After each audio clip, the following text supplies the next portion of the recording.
저는 오늘 새롭게 출범한 김경수 도정이 완전히 새로운 경남 농업 정책을 통해 기후변화에 따른 자연재해와 농산물 수입 개방으로 위기에 봉착한 우리 농어촌을 회생시키고 새로운 희망을 가질 수 있도록 계기를 마련해 주시기를 바라면서 몇 가지 질문을 하고자 합니다.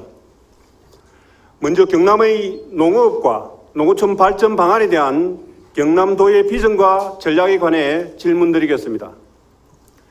지난 8월 14일 11대 도의원을 대상으로 도의회에서 도정 4개년 계획에 대한 보고가 있었습니다. 해당 계획은 함께 만드는 새로운 경남이라는 비전 하에 3대 목표, 12대 전략, 47개 과제로 구성하여 향후 4년간 도정 운영에 가장 중요한 길잡이 역할을 할 것이라고 봅니다. 농업 정책에 있어서 도정 4개년 계획의 12개 전략의 한 축으로 풍요롭고 지속 가능한 농어촌 조성, 그 사업 속에 47개 과제 중 5개가 농업과 농어촌, 농어민의 삶과 직결되는 정책으로 다뤄져 있습니다. 특히나 6개의 중점 과제 중에 하나로 먹거리 순환 체계 구축으로 도농 상생이라는 과제를 넣어서 과거 도정에 비하면 농업 정책의 상당한 진전이 있는 것으로 보입니다. 그럼에도 불구하고 우리 농업이 워낙 힘들고 어려운 처지에 있다 보니 농업인의 입장에서는 완전히 새로운 농업 정책에 대한 기대가 컸고 그 큰 기대에 비하면 농어촌을 어떻게 바꿔갈지에 대한 비전과 정책이 다소 부족해 보입니다. 풍요롭고 지속 가능한 농어촌, 이 한 개 전략과 5개의 과제로 구성된 계획 중에 농업인이 직접 농업 정책에 참여할 수 있는 농업특별위원회와 농산물 수급 안정과 농업인의 소득 보장을 위한 농산물 최저 가격 보장 등의 정책에 대해서는 농민들의 기대가 큽니다만 미래형 스마트 농업인 육성, 수산자원 고부가가치 등 대부분이 기존의 기업농 정책은 큰 변화가 없어 보이며 오히려 우려스러운 측면도 있어 보입니다. 물론 짧은 기간과 한정된 지면으로 경남도의 농업 정책을 모두 담아내기가 어려운 점도 다소 이해가 갑니다만 농업 정책을 획기적으로 바꿔 나갈 것에 대한 비전과 정책에 좀 더 깊은 고민이 있었으면 하는 바람입니다. 현재 정부의 농업 정책이 경제 및 일자리 정책 등 다른 정책에 비해서 상대적으로 낮은 정책 비중과 낮은 관심으로 농업인들은 늘 뒷전이고 이전 정부의 농업 정책을 답습한다는 농민들의 불만이 있는 게 현실입니다. 경남 도정에도 정부의 농업 정책에 대한 농민들의 비판이 똑같이 제기되어서는 안 될 것입니다. 그러한 마음으로 오늘 지사님께서 펼칠 민선 7기 경남도 농업 발전에 관한 비전과 전략에 대해 소상히 말씀해 주시기를 바랍니다. 예, 빈지태 의원님께서 경남의 농업에 대해서 여러 가지 발전 방안뿐만 아니라 농업의 현실이 어떤지를 다시 한번 돌이켜 주시고 발전 방안에 대한 경남도 차원의 그리고 정부 차원의 여러 가지 대책들을 함께 제시해 주신 데 대해서 진심으로 감사하게 생각합니다. 우선 빈지태 의원님께서 민선 7기 경남도의 농업 발전에 대한 비전과 전략을 질문하셨습니다. 이번 도정 4개년 계획에는 농업 발전 비전에 대해서는 풍요롭고 지속 가능한 농어촌이라는 전략하에 5개 과제를 수립을 했습니다. 농산물의 공급 체계를 혁신하고 먹거리의 공공성을 강화하겠다는 것이 첫 번째고요. 두 번째가 농산물 수급 안정을 통한 친환경 농업 실천을 확대하겠다는 것. 세 번째가 미래형 스마트 농업인을 육성하고 네 번째 농업인과 함께하는 협치농정을 실현하겠다라는 게 네 번째 과제입니다. 마지막으로 수산자원을 고부가 가치화하고 살기 좋은 어촌을 조성하겠다라는 게 다섯 번째 과제입니다. 이와는 또 별도로 6대 중점 과제 속에 먹거리 순환체계 구축으로 도농상생을 추진하겠다는 걸 도지사가 직접 챙기는 중점 과제로 설정해 놓았습니다. 농업에 있어서 제일 큰 문제는 결국 농가 소득의 불안정입니다. 수급이 불일치하고 늘 시세가 바뀌면서 툭하면 애써 생산했던 자식 같은 농작물을 갈아엎어야 하는 이런 일이 계속 반복되고 있습니다. 두 번째는 농어촌의 사회적인 생태계, 고령화로 인해서 사회적인 생태계가 붕괴되고 있다는 것이 심각한 문제입니다. 그리고 도민들의 입장에서 보자면 학교 급식이나 공공급식의 먹거리 문제가 저가 농산물 공급 등으로 인해서 먹거리가 불안해지는 그런 문제까지 함께 어우러져 있습니다. 이런 문제들을 해결해 나가기 위해서는 근본적으로 농산물의 수급 체계, 농작물의 생산량에 대한 계획과 수급량이 조절되지 않으면 농작물의 가격 보장이라고 하는 것 자체가 쉽지가 않습니다. 가칭 농산물 최저가격 보장제에 대한 질문입니다. 세계 최대의 농업 수출국인 미국의 경우 1933년 농업조정법에 의해 기초농산물에 대한 가격 및 소득 지원 정책을 시행하고 있습니다. 이는 농가 소득 유지와 안정을 위해 전통적으로 농가 소득의 핵심이 되는 기본 농산물에 대한 직접적인 가격과 소득 지지 정책을 수행하고 이를 통해 농가 소득과 경영 안정을 꾀하는 취지입니다.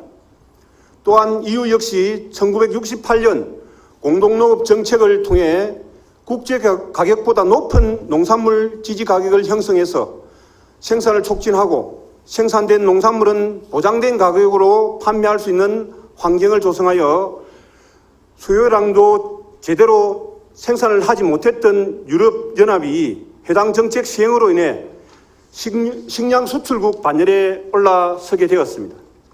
이처럼 농업 선진국인 미국, EU에서도 자국 농산물에 대한 최저가격 보장을 통해 농업인의 안정적인 소득 보장을 도모하고 있는데 식량 자급률과 농민의 소득 수준이 매우 낮은 우리나라의 경우 해당 정책을 조속히 시행하여야 한다고 생각합니다. 마침 지난 지방선거에서 지사님께서는 농산물 최저가격 보장제를 공약하셔서 도내 농민들에게 한 줄기 희망을 줄 수 있을 것으로 기대를 하고 있습니다. 그러나 도정 4개년 계획에 농산물 최저가격 보장제에 대한 세부 추진 계획을 보면 찾아볼 수가 없습니다. 해당 공약 실행 여부가 그래서 염려되기도 합니다. 안정적인 농업 생산 지원과 지속 가능한 농업 생산을 위해 지사님께서 공약한 농산물 최저가격 보장제 시행을 위한 도의 계획에 대해 말씀해 주시기를 바랍니다. 대안으로 우리 빈 의원님께서 제시해 주셨던 농산물 최저가격 보장 그리고 농민 수당 문제도 바로 이 문제와 연관이 되어 있습니다. 농산물 최저가격 보장제가 공약에는 있었는데 4개년 계획에는 왜 빠졌냐라고 질문하셨는데 지난번 도민 보고회 때 나왔던 자료는 요약된 자료였기 때문에 그 부분이 아마 구체적으로 명시가 안 됐던 것 같습니다. 그렇지만 지난 8월 20일 날 그 도청 홈페이지에 공개한 도정 4개년 계획 상세본에 보면은 농산물 수급 안정 및 친환경 농업 실천 확대 쪽에 도내 주요 농산물에 대한 최저가격 보장을 통한 안정적인 소득 보장 도모라고 하는 것이 이 과제의 목표로 설정이 되어 있고요. 주요 내용 속에도 최저가격 보장에 대한 내용이 들어가 있습니다. 세부적인 이행 계획은 정부가 농산물 최저가격 보장에 대한 정부의 방침과 함께 추진을 해야 될 부분이 있어서 협의를 해야 되고요. 다만 경남도의 경우에는 실제 어떤 작물을 최저가격으로 보장할 것인지 그리고 농작물의 생산량, 수급량을 어떻게 조절할 것인지 그리고 작목별 생산 주체 간의 의견 상충 문제를 어떻게 해결할 것인지 하는 과제들이 함께 남아 있습니다. 이런 과제를 해결해 나가면서 이 문제는 결국 현장에 있는 농민들과 협의해서 함께 풀 수밖에 없다고 생각합니다. 우리 이 자리에 방청석에도 계시는 전농을 포함한 현장에 실제 농사를 짓고 계시는 우리 농민들과 이 부분은 함께 협의해 나가면서 풀어가겠습니다. 다만 한 가지 농산물의 생산량을 조절하는 문제는 저는 농협과 관계 기관들이 함께 농민들과 분명히 새로운 체계를 만들어내지 않으면 이 부분에 대한 해법을 찾기가 쉽지 않은 것 같습니다. 어쨌든 도 단위에서 이 문제에 대해서 방안을 찾을 수 있도록 최선을 다하도록 하겠습니다. 빈지태 의원님께서 제일 먼저 농산물 최저가격 보장제 시행에 대해서 질문을 하셨습니다. 농산물 최저가격 보장제는 농산물의 수급 불균형과 그리고 가격 등락으로 인해 농가의 소득 불안정을 해소하기 위한 것입니다. 현재 국가에서 시행하고 있는 최저가격 보장제도는 그 마늘 양파에 대해서 수입 보장 보험이 있으며 그리고 채소가격 안정 지원 사업과 연계한 출하 조절 사업이 있습니다. 우리 도는 현재 그 수급 조절 기능을 최대한 활용하고 농업 경영 분석 그리고 농업기술원의 관측 정보, 타 시도의 작황 정보와 같은 빅데이터를 활용해서 먼저 수급 조절 정책을 강화해 나갈 계획입니다. 이와 함께 최저가격 보장 제도는 농가가 가격 불안정으로 피해를 입을 경우 공론화 과정을 거쳐서 조례 제정 그리고 시범 사업 실시 등을 통해서 농가 경영 안정에 도움이 될 수 있도록 해 나가겠습니다. 세 번째, 가칭 농민수당제와 관련입니다. 2018년 4월 통계청 발표에 따르면 2017년 농사를 지어 벌어들인 농가의 농업소득이 평균 1,500만 원에 불과하다고 합니다. 봄 가뭄과 여름 폭염 등으로 농작물 수확 여건이 좋지 않았던 영향으로 2016년도에는 1,007만 원보다 2만 원이 감소했다고 합니다. 지사님, 농산물 개방 이전에 1994년 우리 농민의 농업 수입이 얼마였는지 알고 계십니까? 당시의 농업 수입이 1,033만 원이었습니다. 20년이 지난 지금 그간의 물가 상승률 등을 제외한 단순한 수치상으로도 농업 수입이 오히려 줄어들었습니다. 이는 농사를 짓기 위해 들어가는 비용인 경영비가 농가 수입보다 훨씬 더 빠르게 증가함에 따라 실질적인 농가 수입은 항상 제자리에 머무르고 있다는 것입니다. 이와 같이 턱없이 낮은 농업소득과 도시에 비해 상대적으로 열악한 주거 환경 등으로 농가 인구의 고령화로 농촌 인구는 감소하고 농촌의 공동화 문제가 더욱 심각해지고 있습니다. 이에 중소농 육성과 농민 간, 도농 간 빈부의 격차를 해소하고 나아가 농업 농촌을 보호할 수 있는 농민 수당제에 대한 농민들의 요구가 많이 있습니다. 지사님께서는 농민 수당제 정책 도입을 할 용의가 있는지에 대해 답변해 주시기 바랍니다.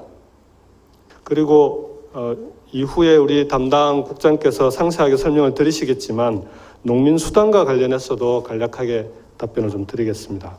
농민수당 문제는 농가소득이 우리 존경하는 빈지태 의원님도 말씀하셨지만 오히려 과거에 비해서 농가소득이 갈수록 떨어지고 있습니다. 도시 근로자의 절반도 되지 않는 그런 상황에서 농가소득을 어떻게 보장할 것인가가 정부 차원의 과제가 되고 있습니다. 문제는 농민수당이냐 아니냐라는 것보다는 오히려 이런 농가의 기본소득을 어떻게 보장할 것이냐가 핵심입니다. 농가의 기본소득 보장을 기초소득 보장제도 그리고 농민수당을 포함한 여러 가지 다양한 방안들을 놓고 정부가 이번에 취임한 이계호 농림부 장관이 의욕적으로 연말까지 대안을 마련하겠다라고 입장을 밝혔습니다. 정부와 함께 농민들의 최소한의 인간적인 생활이 가능한 기초소득을 어떻게 보장할 것인지 하는 부분에 대해서 경남도 정부와 함께 협의해서 대책을 함께 수립해 나가도록 그렇게 하겠습니다. 다음은 가칭 농민수당제 도입 검토 의향에 대해서 물으셨습니다. 답변 드리겠습니다. 현재 도농 간 소득 격차 심화와 소득 양극화로 농가 소득을 보장할 수 있는 농민수당에 대한 요구가 많이 있습니다. 농민수당은 많은 예산이 소요되는 만큼 신중한 접근이 필요하다고 생각됩니다. 또한 지사님께서도 말씀하셨지만 기초소득 보장제에 대한 논의가 필요하고요. 지금 특히 정부에서는 그 농민수당을 검토하고 있는 만큼 정부의 대책과 함께 도 차원에서 농업인들의 안정적인 소득 보장 방안을 찾도록 하겠습니다.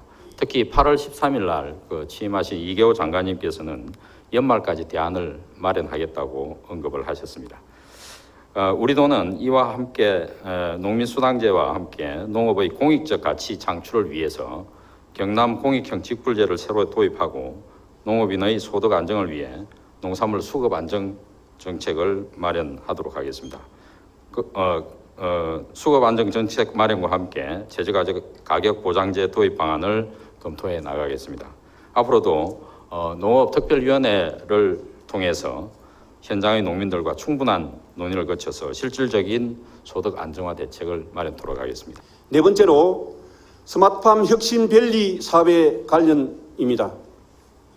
농림부에서 추진하는 스마트팜 혁신밸리 사업은 스마트팜 규모화와 집적화, 청년 창업, 기술 혁신 등 생산, 교육, 연구 기능을 갖춘 첨단 농업 융복합 단지를 조성하는 사업으로 오는 2022년까지 전국에 4곳을 조성할 계획이라고 합니다.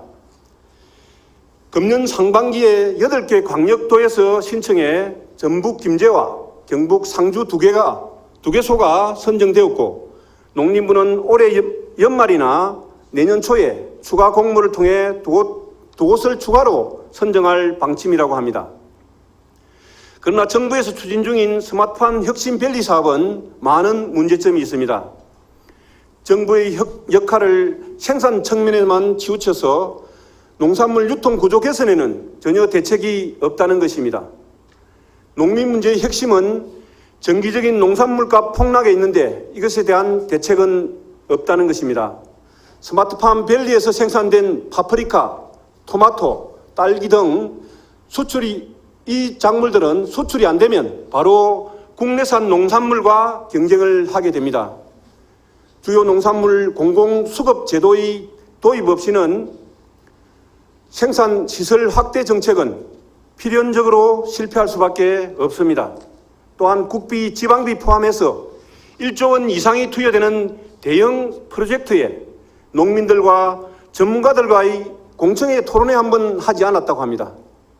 공모 사업을 준비하는 해당 시군에서조차 인근 지역 농민들에게 사업 계획을 설명하지도 않았다는데 이는 참여와 토론을 중시하는 현 정부의 국정 운영 기조에 전혀 어울리지 않는 사업 방식입니다. 청년 농업인 육성을 위한 계획이 전혀 현실과 맞지 않습니다. 최근 파프리카와 토마토 농가는 지난 3년간 가격 하락으로 생산비도 건지지 못하는 상황이며 청년 농업인이 스마트팜 밸리에 진입한들 도시 노동자 평균 임금에도 미치지 못한 소득으로 3년을 버티기에 너무나 어려운 것이 우리 농촌의 현실입니다. 이처럼 스마트팜 밸리 조성 사업은 농업계의 4대강 사업으로 전락할 가능성이 농후합니다. 농업 생산을 통한 청년농 유입은 오간데 없고 건설 사업자만 배불리는 사업이 될 것이라고 많은 농민들은 생각을 하고 있습니다. 경남도에서는 스마트팜 핵심 밸리 사업 신청을 전면 제고하고 농림부의 해당 사업 중단을 건의할 용의는 없는지에 대해 답변해 주시기 바랍니다. 그리고 다음으로 질문하셨던 스마트팜 밸리 사업에 대해서도 따로 답변을 농정국장께서 드리겠지만 간략하게 언급하고 오겠습니다.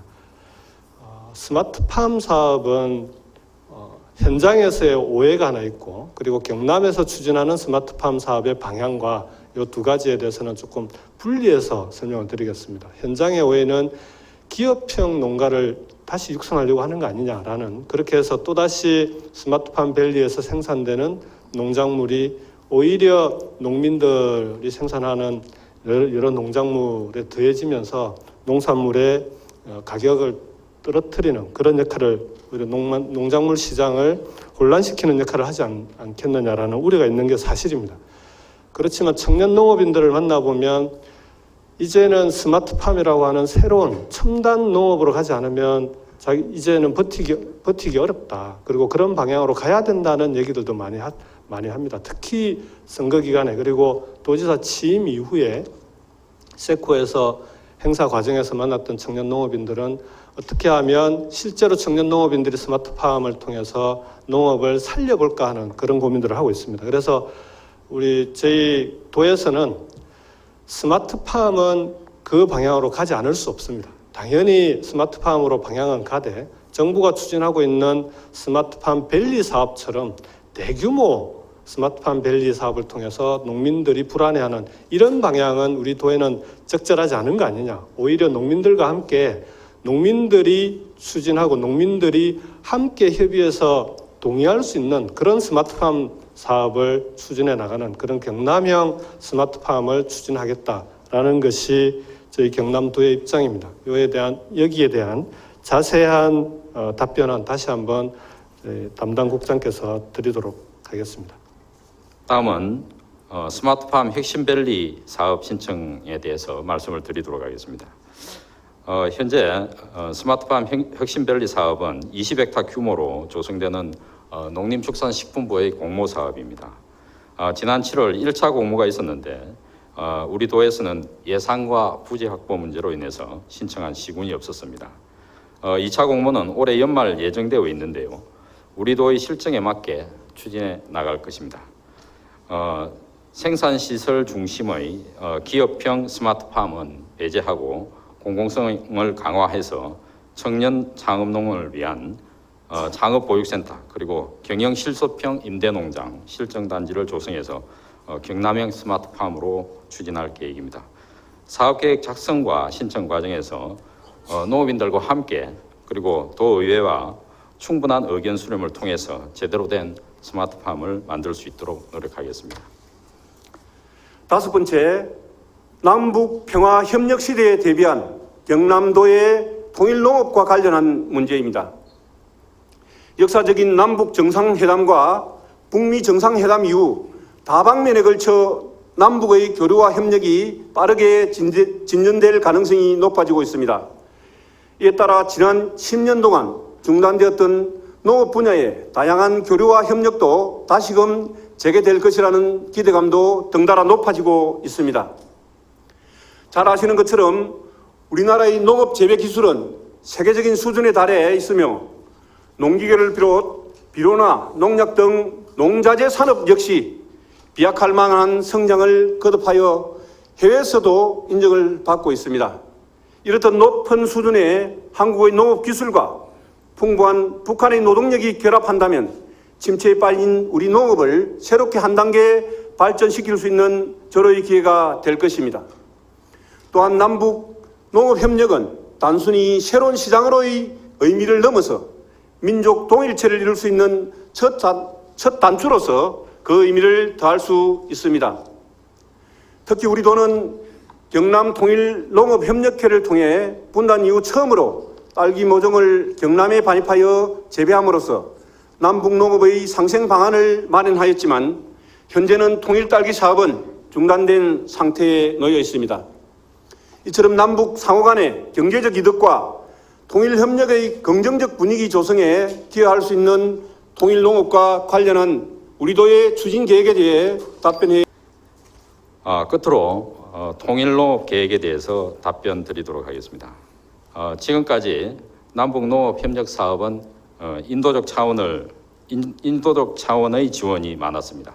지금은 인도적 차원을 넘어서 남북 농업이 함께 발전할 수 있는 경제 협력 차원의 모델 개발이 다각도로 모색되고 있습니다. 우리 도에서도 기존에 해왔던 통일 딸기 모종 사업, 그리고 남북 공동 벼농 사업, 벼육묘장 건설, 남세온실 지원 사업과 같은 기존 협력 사업을 확대 추진할 계획이고, 특히 백두산 인근에 육묘장을 건설해서 백두대간의 종착지인 지리산 인근에 통일 농산물 생산 단지를 조성하는 농업 부분 경제 협력 사업도 검토하고 있습니다. 중장기적으로는 농축산업 시범농장 조성 그리고 남북 농업협력 공동연구사업 추진 등의 사업도 함께 추진할 계획입니다. 앞으로 우리 도의 통일농업이 남북 간의 신뢰 구축과 공감대 형성을 통해서 함께 상생 발전할 수 있도록 추진해 나가겠습니다.